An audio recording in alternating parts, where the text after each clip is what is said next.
Hello, everyone. Welcome, welcome. We're going to start in a few minutes. Thanks for joining.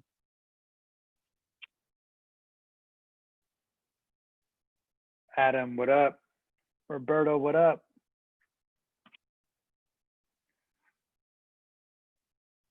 Let's see here.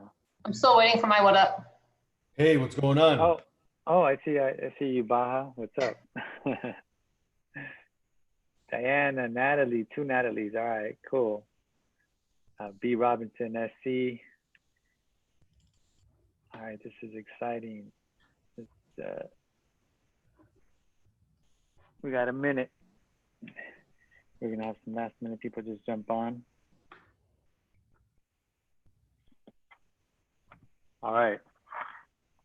Here we go. So I wanted to, have this workshop, how to eliminate debt and fix your credit workshop. We've had this before in the past, and I find it extremely helpful for a lot of people, especially the people that may think that they're not ready 100% to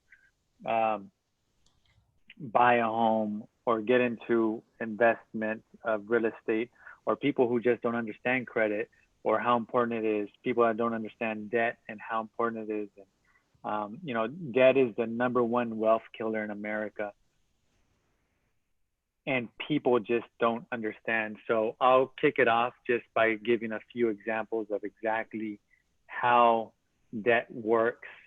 And then from there, we're going to get into some credit, right? How credit works.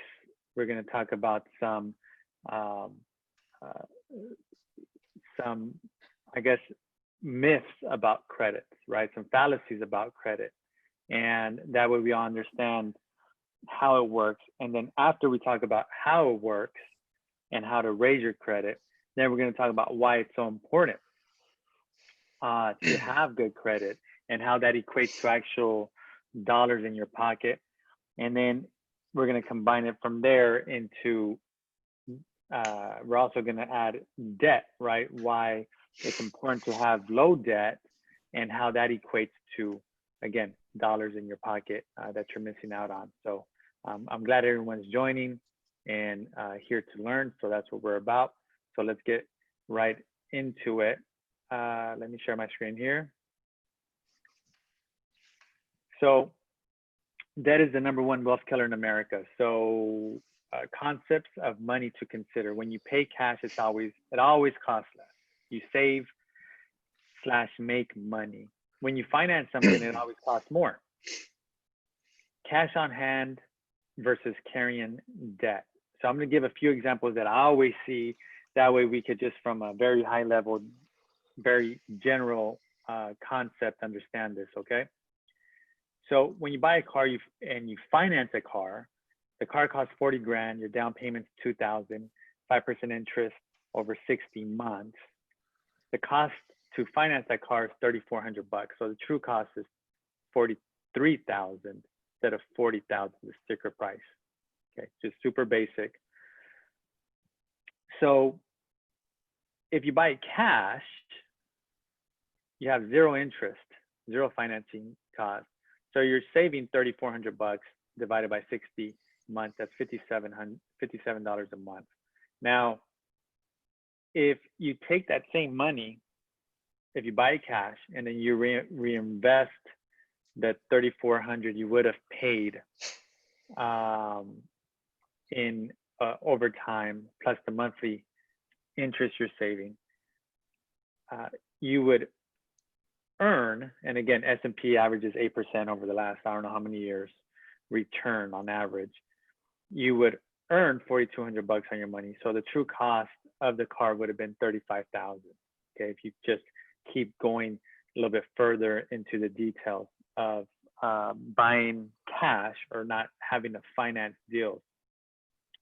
Same thing with a house. I'm not going to get into that one yet. But this is something that's super important right here that I see a lot of people lose a lot of money on this, okay? I see a lot of people that have $10,000 cash or $20,000 cash for an emergency or for savings or whatever, but they carry debt. Okay, this is insane. And I run across this scenario all the time. How much money do you have cash? 10,000. Okay, let's talk about your debt. Let's talk about your credit cards. How much in credit cards? Well, we have 15,000. And at that point, I go into maybe education mode. Hey, why do you have $15,000 in credit card debt? Or in this case, I use 10,000. So example, $10,000 in credit card debt at 16% interest annually, you're paying $1,600 to borrow your own money, really. So if you have $10,000 in cash, just use that $10,000 to pay off whatever credit card debt you have. If you have 15,000, then use 10,000 to pay, part of your credit card payment, so you can start saving money. Does everybody get that concept? If you have any questions, feel free to answer, because I meet a lot of people that have debt and they have cash, and all it is you're transferring 10,000 from your bank account to your credit card statement or your credit card account. And just by doing that alone, you're saving, in this example, $1,600 per year.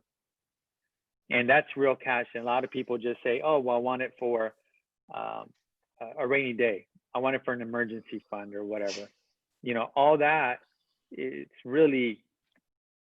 garbage. I mean, if there's an emergency, most people take credit cards, or companies or whatever. You need a, cash advance or whatever. So again, you have to, if you don't mind me adding something to it, Voltaire, you have to consider that 16% on an interest rate on a credit card is actually low, right?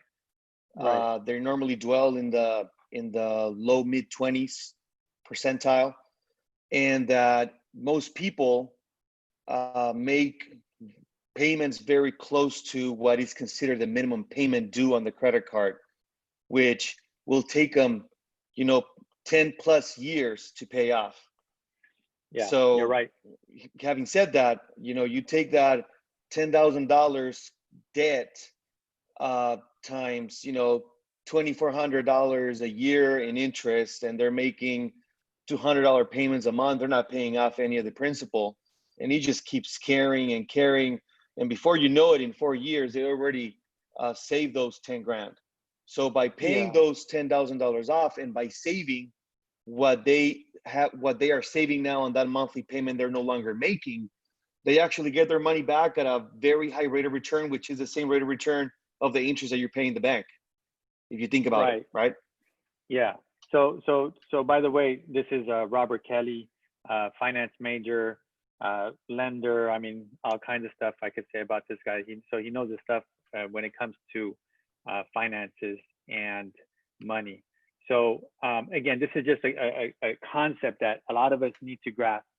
If there's realtors on the call, you realtors have to understand this concept so you could teach and coach your clients. And then that way they're in a position to buy a better property in a better neighborhood. They're in a position to just accumulate wealth a lot faster. Okay. A couple things about debt. Okay, bad debt versus not so bad debt. So what's a bad debt? You have things that are liabilities that don't increase in value over time. You have cars, quads, jet skis, credit cards, clothing, charge accounts, jewelry accounts. Not so bad debt, assets, real estate, businesses. So the plan to create wealth would be to eliminate all debt, beginning with bad debt, with these guys up here. Okay, so that's where I'll leave off right now, and we'll get back into debt in a bit. But I want to introduce Adam. Adam specializes in helping people increase their FICO and get ready to purchase things such as real estate. So Adam O'Laughlin, welcome to the call. And we could kind of start this call with Adam by going over some fallacies when it comes to credit. So I'll open it up for everyone as well. If anyone has any credit questions, anything at all, feel free to type it in or mute yourself and ask the question. But Adam, welcome. We can't hear you. Let me see. Let me unmute you. There you are. Can you hear me now? We can hear you perfect. Okay, great. Thanks for having me on the call. For sure. Thanks for being on. So, so just before we go into your presentation, Adam, what are some myths that you run across that a lot of people believe to be true about credit that aren't, like the biggest one that off the top of your head? The biggest myth, gotta think about that. Oh, one of the biggest myths is that people close their accounts and they think that that helps out their credit. Also, people think that if they pay off a collection, they think that their scores will go up. But in fact, the collections, they don't go up. You have to get them fully removed from their credit report for their credit to be improved. So let's tackle the first one, when they close an account. So I've heard people say, well, you know what? I paid off my credit card. I want my credit to increase, so I'm just gonna close my credit card account that I had a Visa account for 5 years. That way I won't have to spend anymore. So what does that do to your credit? Well, what's the problem there is that we want to establish a good length of history with all of our credit cards and all of the debt that you have. So the longer an account is open, the better it is for positive points to be on your account. So what a lot of people do is they think that, oh, well, great, I'll just close up, I'll pay down my credit card, I'll close it off. That way I'll get positive points. And it's actually just the opposite. You want to keep your credit cards open as long as possible. And you want to have a minimum balance of 10 to 30% on the credit card availability. And so that contributes to what we call positive points on the credit report. Got it. So basically, the moral of the story is it's okay to pay down or pay off your credit card on a monthly basis, right? But don't close your account. So that's a myth, right? That's a myth. You don't want to close accounts. You want to show that you have a long, average, good history of different accounts. Got it. Okay, cool. What's the other myth that you said that you always hear? The other one is that people think that when they pay their collections, that increases their score. And as a matter of fact, it doesn't. As a matter of fact, it can trigger a date of last payment to be triggered, and so that more points would be left off the account. So what you want to do is when you pay off your collections, you need to make sure they get removed, and that's where we come in. Oh, okay. So you pay it off, which makes sense, but then you have them removed, and that's when a company like yours could help. Yeah, that's when we come in and we fight the bureaus that in turn fight the creditors to get the accounts removed off of the report. Okay, I get it. So how about you share with us a little bit about what you guys do and a little bit about credit. Is that okay? Yeah, sure. So maybe let me go to my presentation. Yeah, let me give you. I'm gonna add you as a host, and then that way you could go ahead and share your screen. Okay, go ahead. All right, it's all you. Go ahead.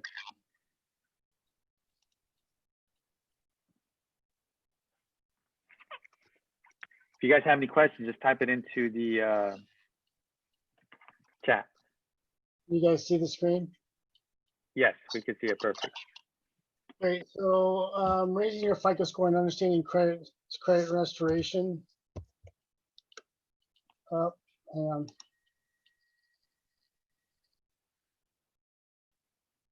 So a little bit about us. We're based in Southern California. We specialize in real estate.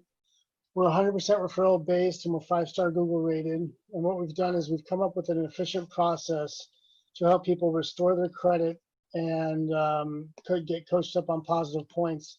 So they raise their FICO scores and they're able to get qualified for home loans. Understanding credit scores and restoration, there's 3 big bureaus, TransUnion, Experian, and Equifax. I'm sure everybody's heard of them. These are nothing except for repositories of information. And so these repositories hold every debtor's information. So companies pay billions of dollars a year to post up everyone's information into one of these three bureaus to make sure that they pay their bills and that they're responsible borrowers. FTC studies show that about 80% of all credit reports show some sort of detrimental error resulting in a lower score. So that could be identity fraud, like duplicate, like first names, duplicate trade line items. That can be trade line items that are just obviously duplicate that need to be just there for one time. And then there's bankruptcies. And sometimes bankruptcies, they'll often have multiple line items associated with the bankruptcy when there should only be one line item. So is that like almost 80% of credit reports show some type of error?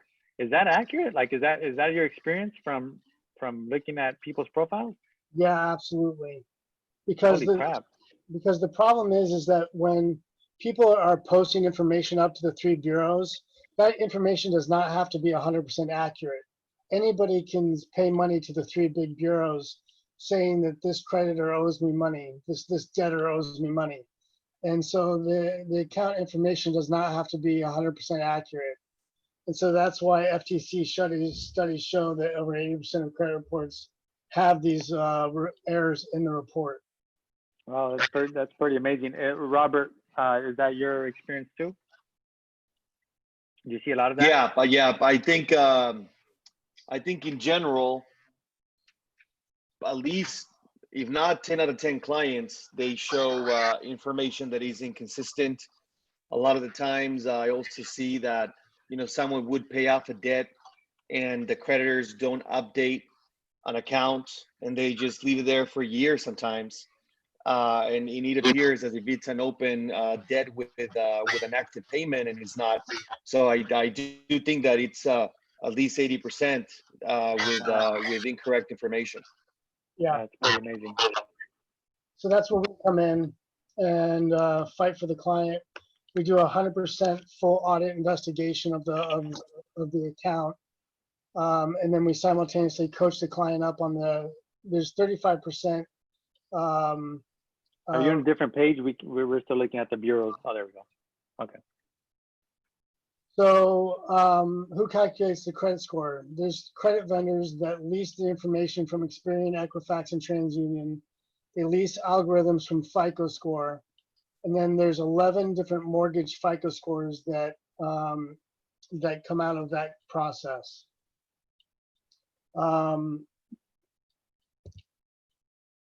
So what's in a mortgage FICO score? You have the payment history, which is 35%, and then you have a remaining 65%, which is positive points. The payment history is, that's the part that we go after 100% full audit in our investigation to make sure that everything's 100% accurate. Then there's amounts owed, and we spoke about this earlier. This is credit cards where you want to have 10 to 30% of the balance paid off, or use a 10 to 30% debt utilization on your credit cards. There's the length of the credit history. This is where we were talking again about how you don't want to close your credit cards just because you can. You want to keep their credit cards open as long as possible. You want to show a perfect history is 10 years on length of history, but they take an average of all of your credit accounts. So you want to get as close to 10 years as possible. Then there's new credit, which is inquiries. Inquiries can stay on your report for about 12 months.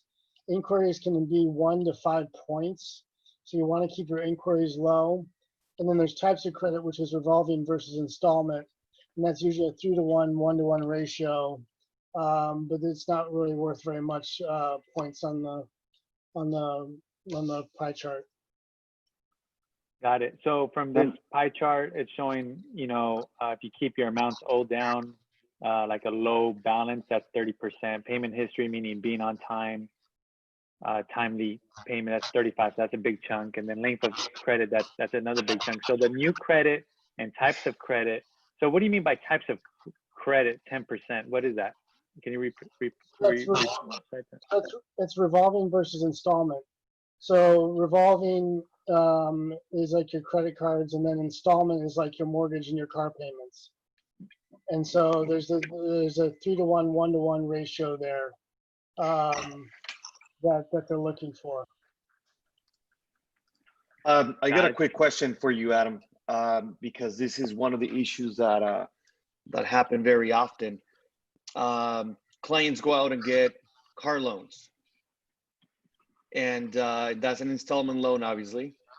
And other than affecting debt to income ratio substantially, I do see often that when they run credit, let's say that they went and got a car because they've been trying to buy a home for 6 months or whatnot, and they just have this urgent need and they go and get a car. It doesn't matter how big the lease or the purchase is. I do see credit sink significantly from prior to getting that auto loan and after, and then I see the credit, remains affected for up to a year. Is there anything that can be done when they get those types of lines of credit to prevent the FICO score, from dropping so much?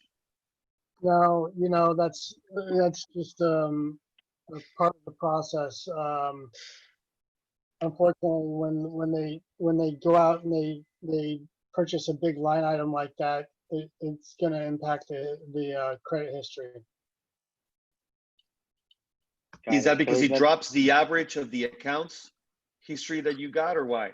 Yeah, because that'll be a new line of credit, and that new line of credit will be a shorter amount of time versus the longer length of. Oh.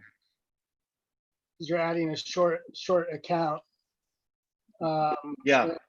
You're lowering your average. I see. Okay. Okay. Oh, okay. That makes sense. Hey, Adam, like people have like 800 FICO pluses, right? 800, 850. I tend to think I'm pretty responsible. I make my payments on time. I keep zero balance and on my credit cards and stuff. How does somebody get to an 850 or 800? Where I'm like, on a good day, I'm at 750. Yeah, honestly, I rarely have ever seen. I've never seen an 850. I've seen the highest score I've seen is an 808. So I'm not sure how to completely get to an 850. It's exceptionally rare to see somebody with a perfect mortgage score. That's just my experience.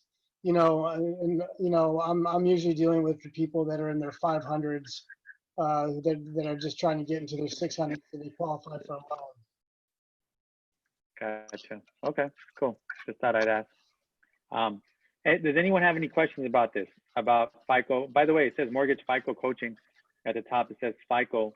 I talked to someone today and they said that their Credit Karma, they have a good score. Do you want to get into that right now, or do you have enough slide for that? Yeah, I mean, real quickly, we call it a FICO score. Any of the online scores, Advantage, Credit Karma, Experian, all of those are online scores and they're not true FICO scores. True FICO scores, as Roberto knows and Voltaire, is a tri-merge report. Those are the only true FICO scores that matter in the industry that we're in. A lot of people get excited because they have Credit Karma and they think that their credit scores are in the 900s or in the thousands. And, they get excited and they want to run out and start purchasing in homes, cars, and boats and things like that. And they realize that it's all just a marketing ploy. Credit Karma is just a huge marketing ploy. It's to increase people's buying power or their consumer confidence in their buying capabilities, but really just gets them over leveraged. Got it. Okay. So basically, if someone's on Credit Karma or any of these websites online, and if it's not giving the FICO score, then is it pretty close? As far as the score compared to FICO, or is it like way off? It's way off. It's inflated by about 50 to 60 points. Got it. Okay. It's just as a lender on my end, I like looking at people's credit karmas before I take them on as clients when they tell me that they have challenging credit, just to see what they have more than what their FICO is, because Right. a FICO, like Adam states, is normally way off. In my case, I have Credit Karma for myself just to see what's popping up on my credit or whatnot. And obviously I have the one from CreditWise and from every credit card that offers it now for free. It is important to understand that it's not a FICO based score. It's a Vantage credit based score. So it's a Right. completely different algorithm. And in my case, Adam, this is actually kind of funny, but I would run my Credit Karma, and then I would see it, to be in the high sixes. And I was like, I just ran my credit, for example, for a lease last December, and I was in the mid sevens. And then I go ahead and check Credit Karma again. So in my case, my TransUnion Credit Karma shows that I am about 40-50% lower than my actual FICO is. Right. So I see it go both ways, Voltaire. It normally shows a better credit than what you have, and that's what gets people excited, like Adam said.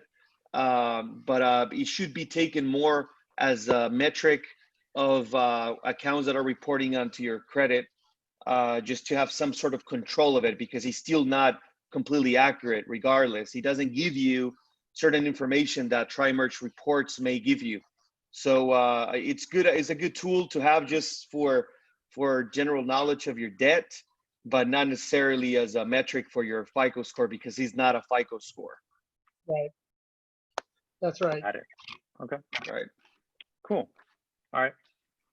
The audit and verification process, as I mentioned before, we do 100% full scale audit on everyone's file. The bureaus have 30 to 45 days to get back to us, and it's obviously an economic decision whether they want to prove it or remove it. Sometimes, these creditors, they don't have the resources to respond to our letters. Maybe it's not in their economic interest, or they just don't have the time to respond. Right. Within 30, 45 days. And so that's how we get items removed through non-verification.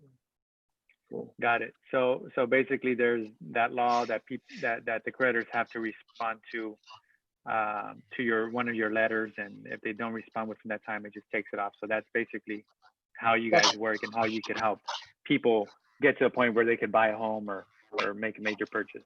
That's correct. Got it. Okay. The Fair Credit Reporting Act allows us to do what we do.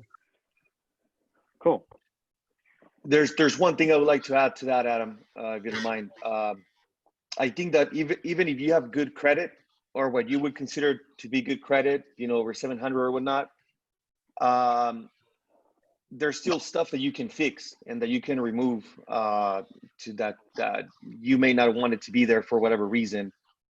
You may not necessarily increase your FICO, a great amount, but I think removing stuff that shouldn't be there, that doesn't look pretty in the eyes of any creditor, whether you're buying a home or a vehicle or getting into any other type of financing, let's call it commercial credit. I think it's important to remove anything that, even if it's a collection you paid off, like Adam said, it's okay if it shows as paid in full, but it's better for it to be removed as it never existed. So I do recommend that anyone, including realtors, by the way, they may be some of your potential best clients, Adam. I think it's important to anything that you have, no matter what you do, whether you're in the mortgage industry or you're a real estate agent or broker, just get your stuff reviewed. And if you can remove things from your credit, remove them. There's no reason for you to have them, right? Right, absolutely. I agree with you 100%. Okay, cool. Removing the errors. This is just a list of the items that we get removed. Collections, bankruptcies, charge-offs, inquiries, medical is very common. Identity fraud, repossessions, late payments. So this is just a quick list of all the things that we've gotten removed at one point or another. basically, again, all we're doing is we're fighting the credit bureaus that in turn finds the creditors. They've got to make sure that the account is 100% correct. And if it's not for any reason, one of these items will have to come off the report. So I had a couple questions about this. Well, curious, what does profit and losses mean? Profit and losses, those are like charge-offs. They're the same as charge-offs. Okay. So if like a bank credit line was closed, that'd be a profit and loss. Okay. And then, so this is a question for both of y'all. So I see foreclosure and short sale. There's a lot of people that went through that. And I'll add a third one, late payment. Foreclosure, short sale, late payments. There's a lot of people that went through that 10 years ago, 8 years ago, 6 years ago. How long does it stay on one's credit, and is it still affecting people's FICO scores when they go to buy? Yeah, so the statute of limitations is 7 years. So 7 any years. one of these items can stay on your report for 7 years from the date of last activity. And so they will stay on. But obviously, as time goes on, it's worth less and less points against you until that 7 years. So every year, the foreclosure or the short sale is worth less points off of your. So like Robert, for example, if somebody did a short sale 8 years ago, right? Statute of limitations says 7, and it's still on their credit score or on their credit profile. Is it affecting them as far as their interest rate or FICO score at all, or no? No, it doesn't. It doesn't, but it does normally create the need to write letters of explanation regarding what happened and whatnot, and that's stuff that not just for the originators, but for the clients. I think it's stuff that you need to jump on it right away. Once you're getting close to those 7 years. For some reason, mostly when people do a short sale or a foreclosure through a bankruptcy, sometimes those accounts just stop reporting altogether. Right, Adam? They start reporting those mortgages, those accounts start reporting even other debts. But primarily with mortgage, that's an issue because sometimes it shows as if they have an open account and they don't, right? And it shows that he has a payment, it shows that he has a balance, but the account is no longer active. They probably foreclosed on the property or short sold it. So it is important to get those removed as soon as you can. And in some cases, it happened back in the day, mostly not anymore. Not so much anymore. But we have, as mortgage lenders, we have tools now that allow us to run people's information, and we do sort of like a fraud prevention type of thing.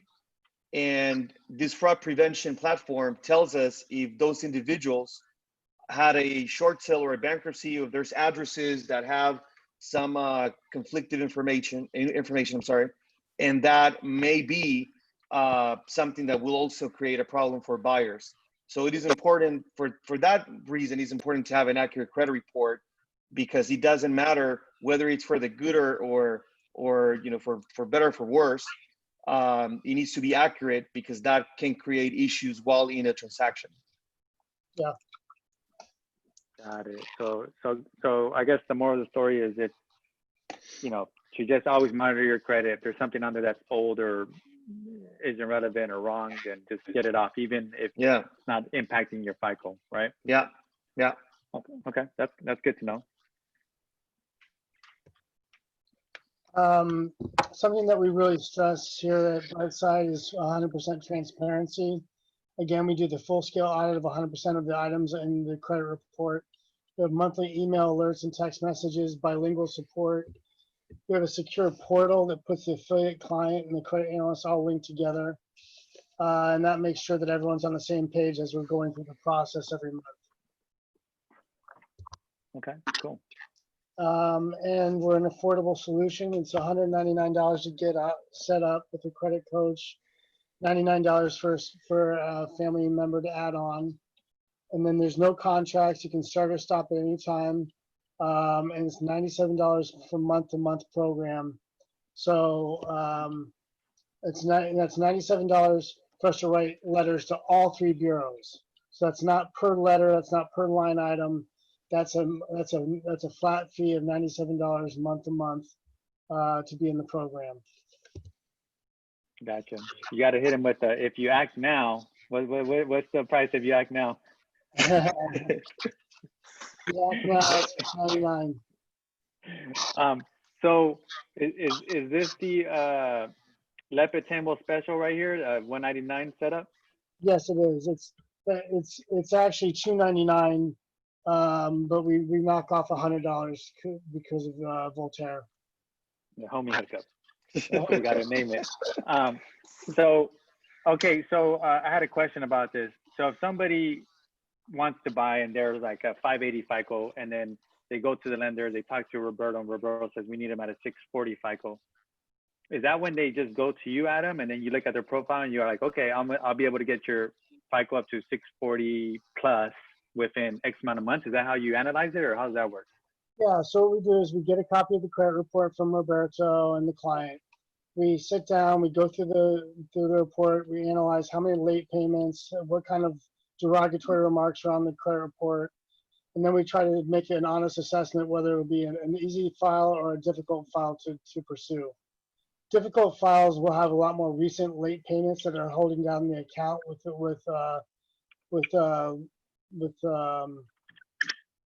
heavier points against it versus a file that may have a lot of older late paid items that will come off. And so we just try to give a realistic expectation of how long we think it's going to take. You know, sometimes we think, you know, it'll take them, 1 or 2 rounds. Sometimes it'll take 4 to 6 rounds. But, you know, we like to make sure that everyone's on the same page and they have realistic expectations. Okay. All right, cool. And then, so what's a typical, like, is it like, do you have a typical time frame for let's say the average person? Is it 6 months, a year? 4 to 6 months. So 6 months, that's $781. So let's keep that in mind, because it's $199 up front plus $97 a month, right? Yeah. So if you do 6 months, that's $781. So for $781, if you're not able to buy a home, you will be, right? Right. For $781, let's say on average. Or you could increase your FICO to have a better FICO score, therefore you'll get a better interest rate. So now, just to segue from what you just taught us, Adam, to why. So why even have a better FICO score? Why go from a 7 to 750 or 6 to 650? Obviously to qualify for a loan, but more importantly to save money over time as well. So thanks for sharing, Adam. So now, Adam, if you could give me back You can reclaim the host, Voltaire. There we are. Cool. All right. So now we're going to hand it over to Robert. Hold on here. Give me a second.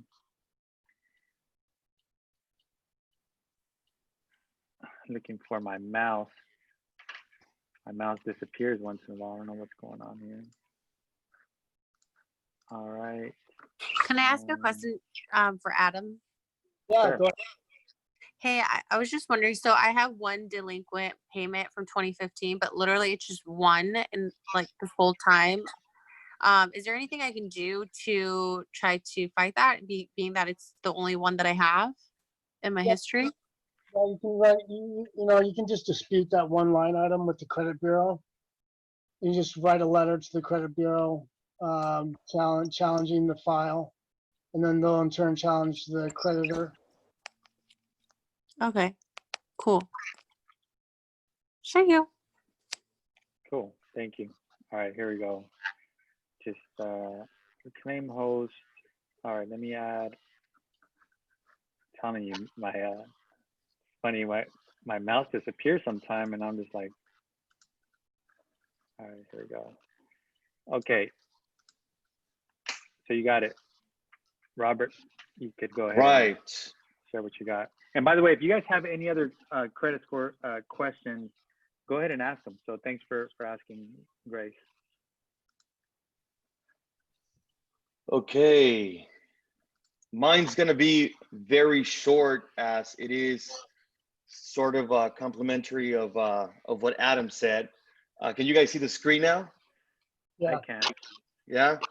Okay. Okay. So this is just to give you an idea of why having a higher FICO, whether it's 20 points, 40 points higher, it makes such a big difference. This is a very small, simple calculation of a loan. In this case, let's just use, we're using $500,000 loan amount, and we're using someone who's essentially put 20% down, has a 500K loan, and they have a 760 FICO versus a 640 FICO. This is a conventional scenario, okay? So at 3%, to begin, on that 760 FICO, you would have right now anything between, 2.75 to 3.125, depending on different variables. If you got a payment of 2108 per month, that would be in the life of the loan, meaning in 360 payments for the mortgage, you would be paying 758K approximately, right? If we go with the 640 FICO, and let's say that the only difference or the only reason why you have a 640 FICO is because you have credit cards that you're using that are over a specific range, let's say 60, 70% threshold, and they're hurting you. But you have, like Voltaire said, you have 10K saved up cash, right? Give me 1 second, guys. I don't know if I'm getting some information here. Okay, there you go. Thanks, Voltaire, for interrupting me. All right.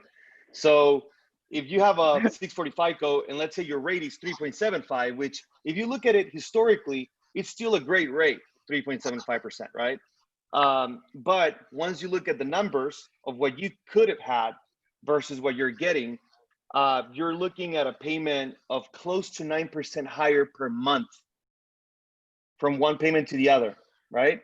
If you do that math and you grab 9% and you multiply it times 12 payments per year, you're essentially making an extra payment annually because of that FICO differential, okay?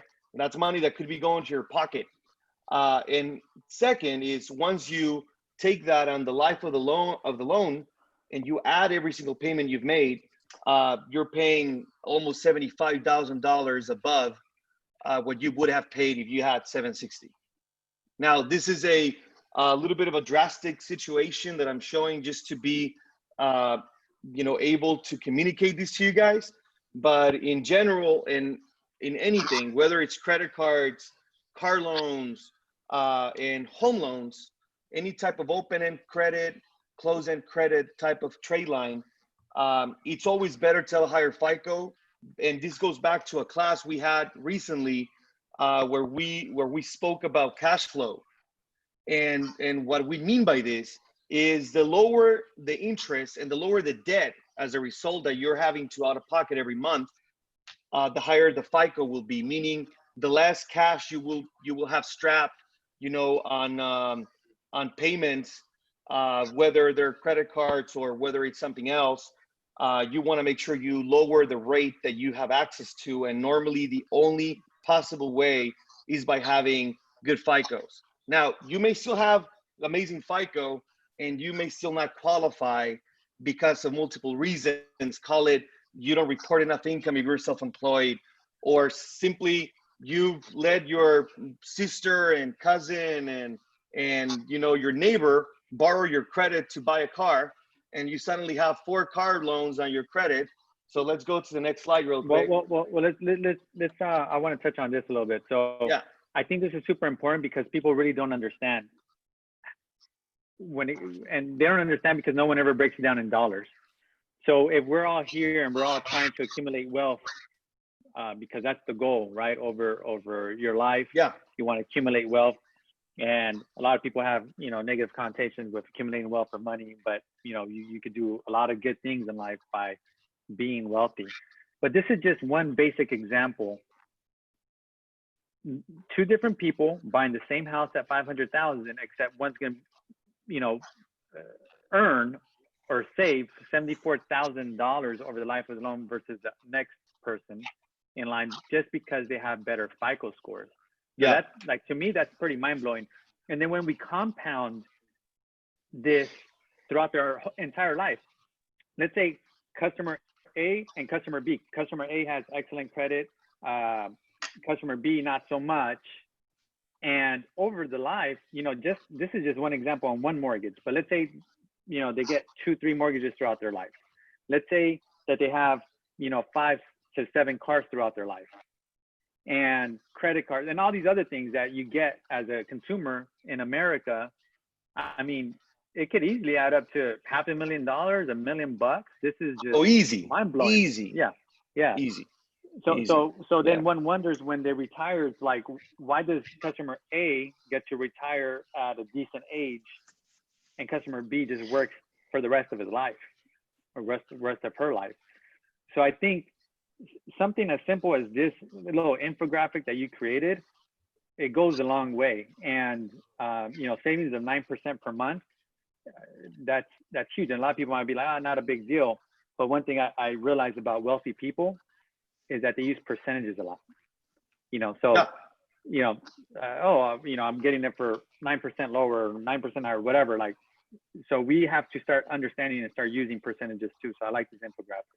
Yeah, and it's actually once. I mean, I think for our next class, what we can analyze and teach the viewers is the time value of money, right? Mm-hmm. Because they sometimes only, you know, consider how much it's costing them at that point in time, but they didn't consider what the value of money is over time. And I think that's another metric that people should use on top of using percentages. Now, this one is, it's very simple, but I think it's the #1 loan approval killer in America, everybody. So there's something called a DTI, right? Which stands for debt to income. It's a ratio. And pretty much it means how much do you intake as far as income, and how much do you expense, right? So let's say if you make 10 grand a month gross income before it's taxed, and you have total debt between cars and credit cards and whatnot of 3,000, you're already at a 30% DTI. DTIs that are healthy and safe, they're normally between 35 and 45%, right? So if you already have 3-4 grand of debt, and even if you make 120,000 a year, you still at a point where you should technically not be able to afford to own or rent a home, technically speaking, okay? So it is very important that when you're buying a home, you consider that the more car loans you have on your credit, the more student loans you have on your credit. Some people think, oh, you know what, I'm not gonna start paying my student loan for a year, and so it shouldn't count against my debt. Wrong. So there's been several changes over the years, and student loans have been one of the focal points of those changes in credit underwriting. And if you have a student loan that you have a payment within the next 24 months, even if it's right now in forbearance, we still have to consider, in most cases, 1% of that loan amount that the loan balance against you. And, you know, there's some people, you know, everyone that have $100,000 in student loans, 140,000. So those 140,000 more, if it's a married couple, let's say, right? And they both have 60 and 60, that's even if it's in forbearance for a year or because of COVID or whatever, you still have $1,200 that will be counted against you in most lending scenarios. And that's heavy. So it is important that when you have student loans, if you are planning on paying them off, some people are not because they have some sort of incentives from work or because they work for the government or whatnot. But if you're planning on paying them off, put them at least on a longer term full repayment plan, which means it's called an extended repayment period, which allows you to, instead of paying it in the standard 10 years for student loans, they may extend it to 15 or more, depending on your specific scenario and what kind of loans, whether they're subsidized or not, etc. So consider those things. Student loans can affect you significantly. Car loans, I see it very often mostly with people that are trying to fix their credit or whatnot, sometimes their credit is not affected because they haven't been paying on their debts. It's because they let friends and family borrow their credit to purchase an asset, whether it's the parents, they help the kid. But if the kid is working and they're paying for the vehicle, right, and they're giving the parents cash so they can pay for the vehicle, and they're not in the loan or primaries on the loan, that car loans will count against you as well. So you may not be paying for it in real life, but in paper, it will affect you. So it is important that if you let someone borrow your credit to buy a vehicle because they were working on repairing their credit, it's important you get those loans off your credit to be able to buy a home. Small credit card debt. Yeah, I Yeah, always what's up? tell people, like, the only time you ever let somebody borrow your credit, the only time you ever let someone borrow your credit is if, like, they saved your life. You're literally drowning like 7 years ago, and, like, you know, they reached out into the ocean, pulled you up, and then you owe them a solid at that point, right? You'll co-sign a car for them. But other than that, your tias, your tios, your cousins, anyone, no, right? It's gonna impact you heavily if you ever want to buy a house. Yeah, yeah. So small credit card debt, sometimes it doesn't affect you, but sometimes it does make the difference on whether you qualify or not. If you're on that edge of qualifying or not qualifying with your debt to income ratio, small credit card debt can always be paid before you close or at closing, and that debt will no longer be counted against you as a revolving liability. So that's one little tip, you know, that I tell people. Sometimes they get frustrated and they want to pay everything up front. And do know, Adam, I don't mean, you know, when they are at 80, 90%, balance on that credit line. I mean, when they owe 50, 75 bucks, you may owe $35, $25 on your card, and your minimum payment is $25. So you might as well just pay them off, right? But you can go ahead and pay those off while you're getting a loan to qualify. The most important thing that some lenders do care about is that you need to be able to show lenders that you have the ability to repay your debt. And when qualifying, if your DTIs are too high because you're self-employed and you don't report enough income, and you show that you have $20,000 a year in profits, and your credit, debt alone is $2,000 a month because you have 2 cars and credit cards. I mean, how do you survive, right? So make sure that you start working. If you had a company for a long time, most conventional loans nowadays, when you have good credit, they will only request 1 year worth of tax returns, self-employed.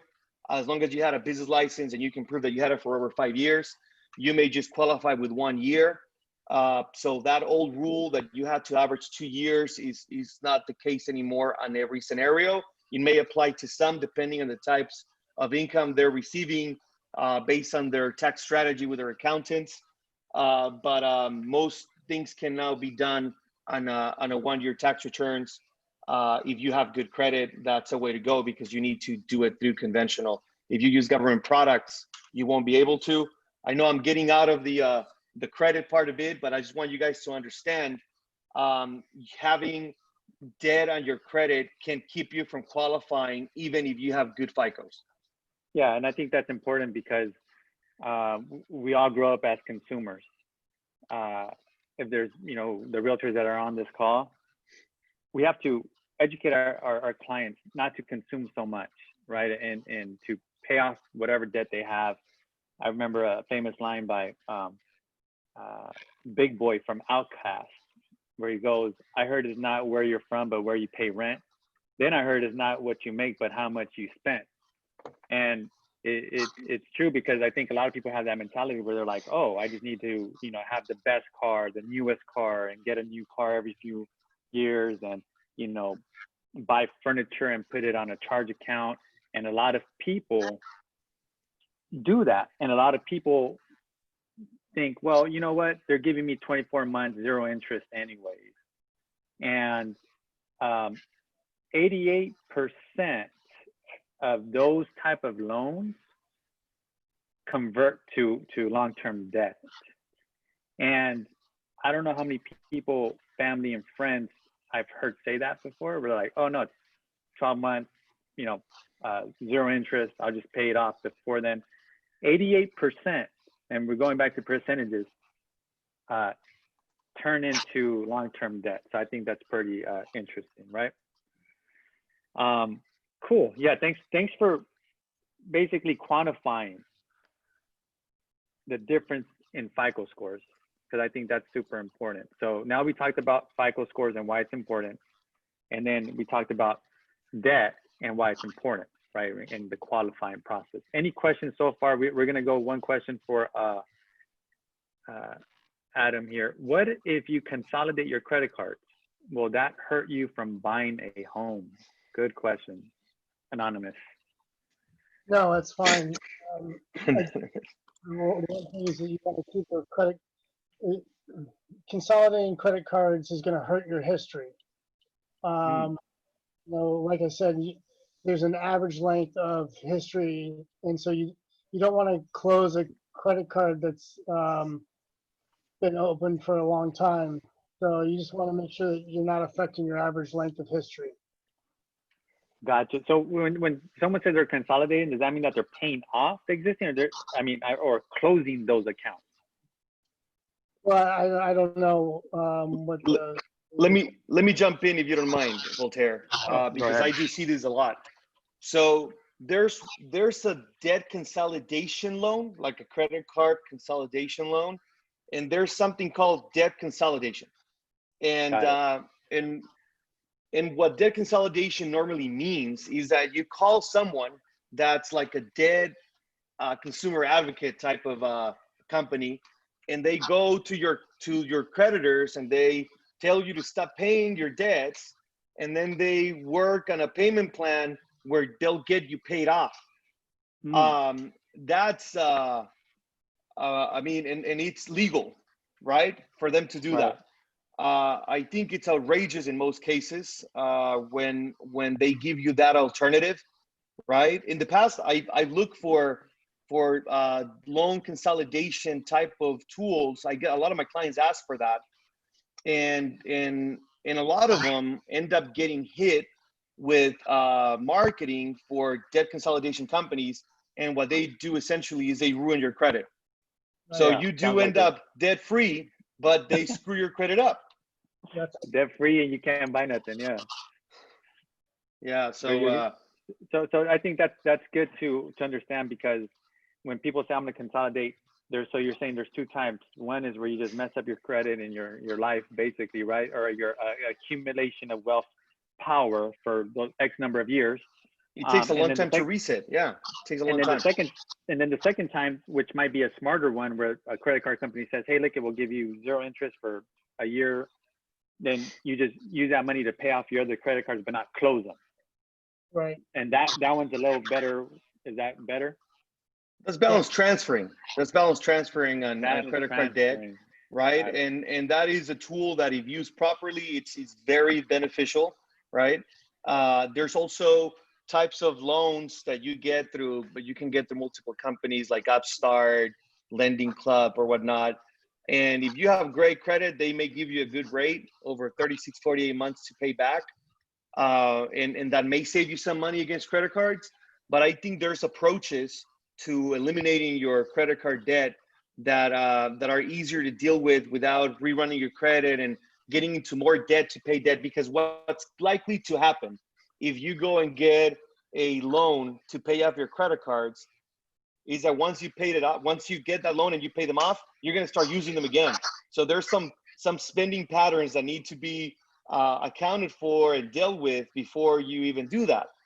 People just get into more debt because now they're paying off this big payment on a monthly basis, and then on top of that, they get into debt again.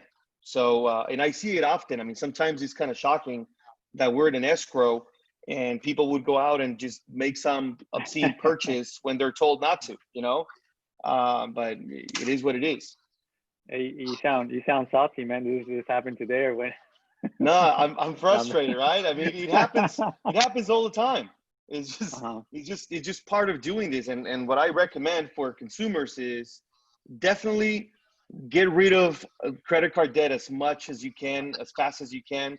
Some people do use credit cards, you know, to accumulate points for certain things, and they just pay them off on a monthly basis. If that's money you were going to spend and it's in your checking account coming in, and you were already you were going to spend it with your checking account, and you can spend it with a credit card, that makes sense. But you need to be a very careful on how you use those, because it's very easy to overspend.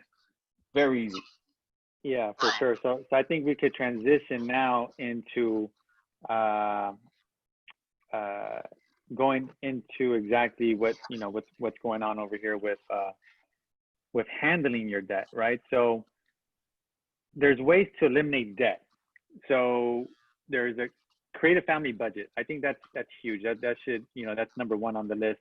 Most people don't have a budget. It's really difficult, and from experience, it is difficult to sit down, and I'm a single guy, and just go over all your debt and then all your income, and then figure out how much you're going to save every month, figure out how much you're going to allocate to entertainment and restaurants. So I can just imagine for families, that husband, wife, kids, you guys all have to sit down together around a table and really look at your situation. And just like most people in life, I mean, we don't want to face the truth, because a lot of times it's ugly, you know, how much money we're spending and how much money we're taking in, and which hole we're in. So I think it's good to understand exactly where we're at. That way we could get to where we want to be. Second way to eliminate debt is use cash on hand to pay off all debt. Again, that goes to the example where people want to save money and have cash on hand, but they have a lot of debt. Number three, stop bringing on new debt. Number four, use the envelope system. Envelope system is where if you create a family budget and you're allocating $500 a month for entertainment, as an example, you put $500 in the envelope and you just pay with cash. You never use your credit card. And if it's the 17th of the month and your entertainment envelope is empty, that's it. No more entertainment. No fun. For the next no more fun, for the family. You just go and quarantine at home like you're supposed to, right? That's right. That's right. So that's the envelope system. And you can have an envelope for everything, for groceries, for entertainment, envelope for clothing, for your mortgage or your rent. So that's the envelope system. And it's very basic, but it works. Number five, the debt snowball. I'll go over that in a bit with you guys. Number six, this is huge. So this actually changed my life many years ago. Stop loaning money to people. Teach them how to fish or have a relationship destroyed because of money. The master and the servant relationship is established as soon as you lend people money. So number one, don't ruin your friendships, your relationships. And number two, it's okay to say no. For a long time, me personally, I didn't know how to say no, and I was letting people borrow money. And I would just write it off after a while, and I go, you know what?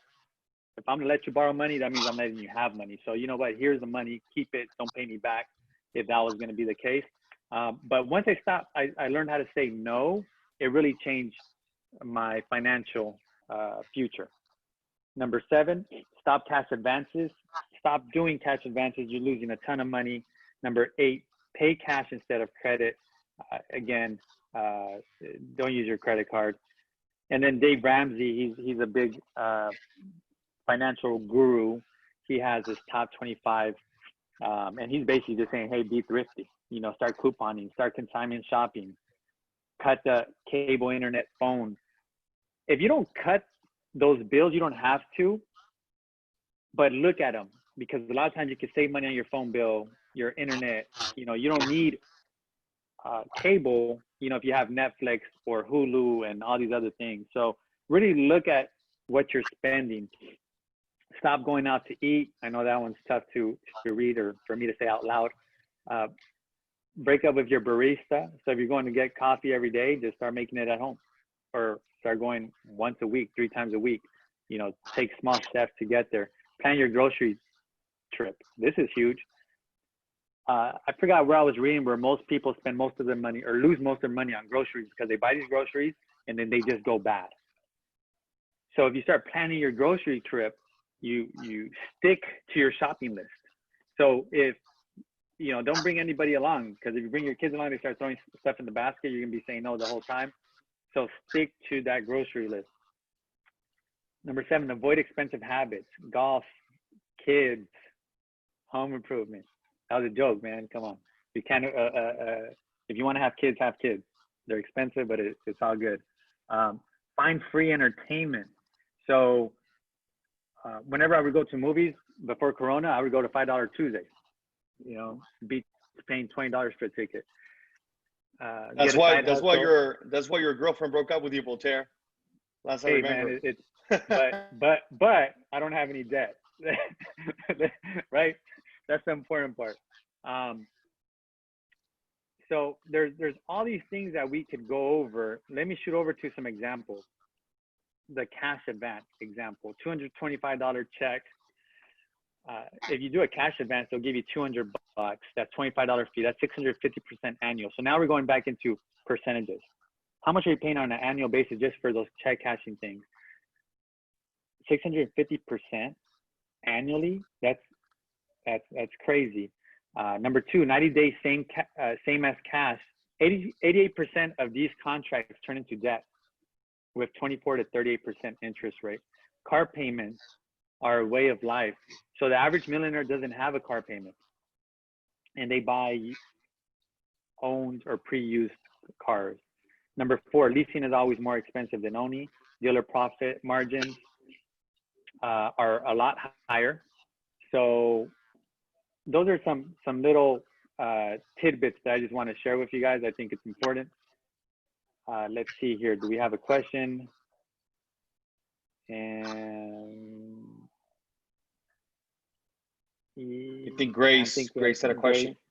She raised her hand. She's just saying, hey. Oh no, I was just saying I fall victim to all of that, like overspending. That's totally me. Sorry, but yeah. So. Oh yeah. Working on it. Yeah. I'm working on it, y'all. Yeah, no, I think that's all we could. I think if we're aware and we're conscious of what's going on, and then we work on it little by little. No one's gonna be perfect. You know, if you get to accomplish all these things and create a family budget and everything, then congratulations. You know, you're a financial savage. But most people won't get there. So that's what I wanted to share with you guys. Does anyone have any questions before we wrap this call up? Just to confirm with what Adam does, so he offers clients basically just to be able to improve their credit score altogether, kind of. Correct. Go ahead, Adam. So when would somebody call you, Adam? Whether it's a realtor or a consumer? It's, you know, what we'd like to encourage people to do is to really understand where their credit is before they start to shop for a home.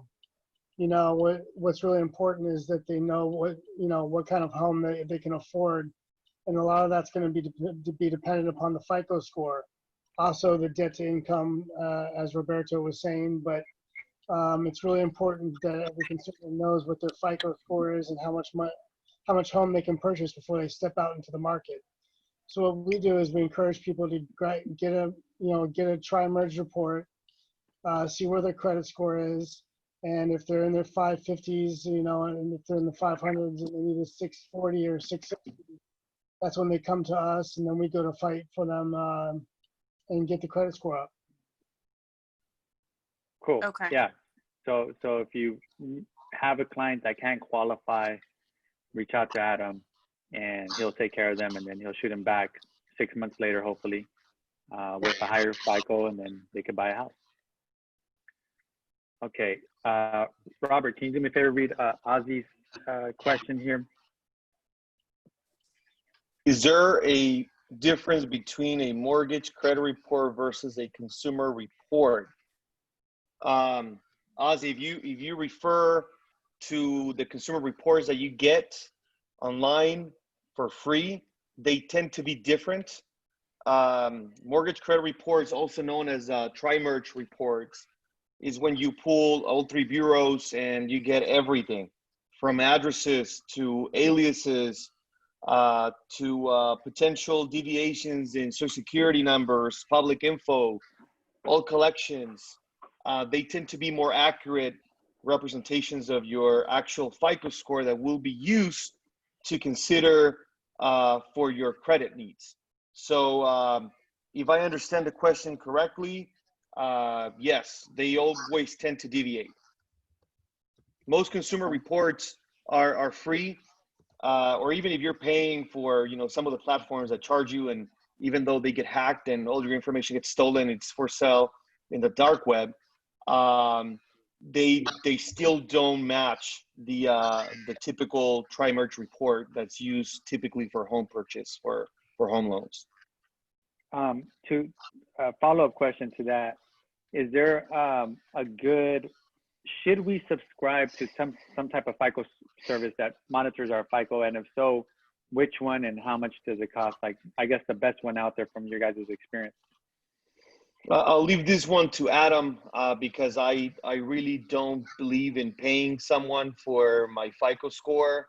I rather use the free sources, since what I'm really trying to look for in my case, and it may not be the case of all clients, is I'm trying to identify if there's any liabilities that I don't recognize, and if there's any information that is inconsistent with my actual info that should be out there. That's normally what I'm looking for, because I know the consumer credit reports that are free. I know the information is not accurate. I just want to make sure that my ratios on debt are low, and that I haven't missed payments, and that someone hasn't run my credit to try to, you know, do identity theft. And if you guys don't mind me saying this real quick, nowadays, because of several hacking events, that several credit bureaus, which are information, you know, repositories, that information gets sold on the web, on the deep dark web, and some people may be trying to open, you know, credit lines under your name. So that's why I think it's more important to monitor credit, is just to make sure that everything is accurate, and someone's trying to do something with it, you can catch it, you know, before it happens.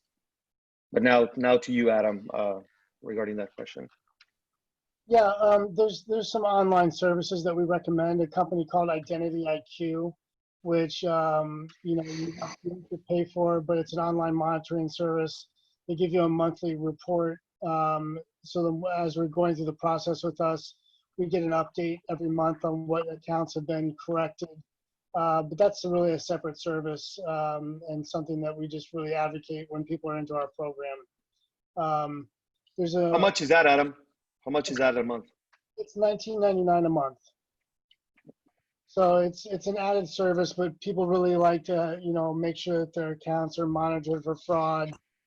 It's got fraud identity protection and online monitoring. So a lot of people, you know, in this day and age with all the hacking, like you alluded to, really, you know, they feel like it's a good peace of mind to have that services in place. I see. Okay. But it is important, even if you don't subscribe to something, to check monthly or annually on your credit. What do you guys?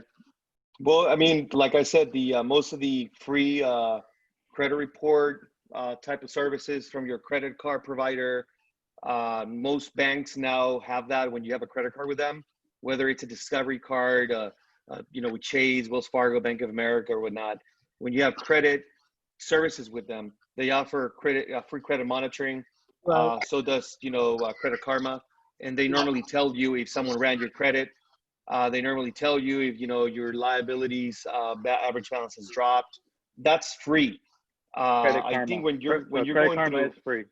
yeah, it's totally free. I mean, it is a marketing tool for creditors. That's truly what it is.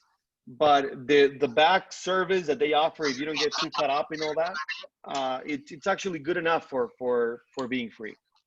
Yeah, I agree. Cool. Awesome. Well, hey, thanks for you guys' time. Thanks for everyone who jumped on 7 p.m. on a Tuesday night. And if you have any questions, feel free to reach out to Adam, myself, or Roberto, and we can answer any questions you guys have. Peace out. Thanks, everybody. You guys have a good night. Good night. Good night. Good night. Thanks, everybody. All right. You're welcome. See ya. Good night, Grace.